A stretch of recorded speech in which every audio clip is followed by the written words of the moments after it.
My poems often are not very nice. They sometimes start quite nice, but then I've realised that they often just end up quite surprisingly not nice. I often write about either parental abuse or a kind of borderline abuse, often control or neglect, but not in a very obvious way. Sometimes it's more obvious. So the first one I'm going to read is Hare Mother. Now, Hare Mother actually did quite well in a Swindon Poetry Battered Moons competition a couple of years back. So I thought I would read it for Hilda's Lounge. Hare Mother. This hare has ears bigger than her head. They quiver for signals that travel straight to her legs.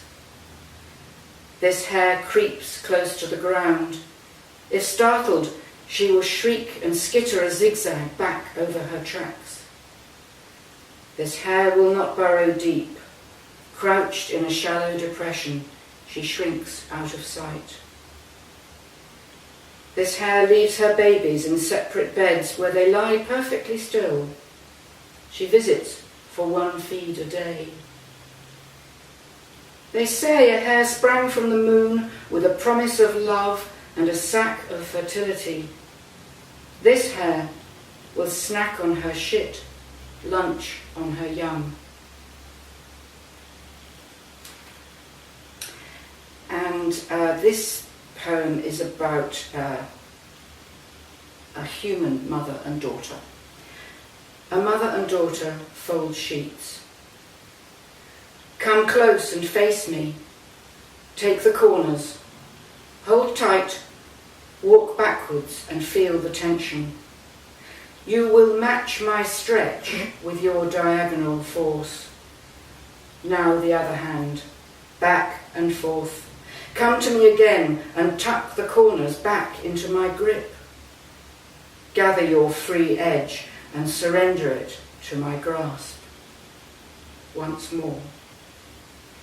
See how I flatten all your creases across my body.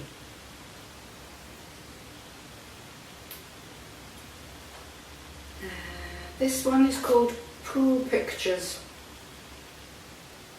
Arms to the sky, legs flung wide, she launches her budding body into the deep end.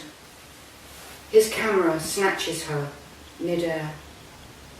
She does not seek his eye, but paddles with a gasp and a laugh to poolside. She leaps again, and he rewinds the film. Back at home, he will mount and frame his prints, exhibiting them to family and friends. She will leave the room as she glimpses a different image behind her father's eyes.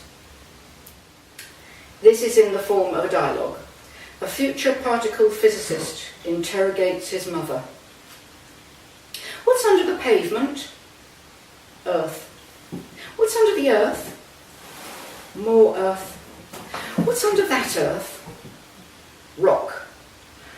What's under the rock? More rock. What's under the more rock? Some layers of sloppy stuff and hard stuff. What's under the sloppy stuff and hard stuff? Really, really hot stuff. What is that really, really hot stuff? That is the core. What's under the core? If you go any further, you start coming out the other side. When we go to Grandma's house today, I'm going to show you the way.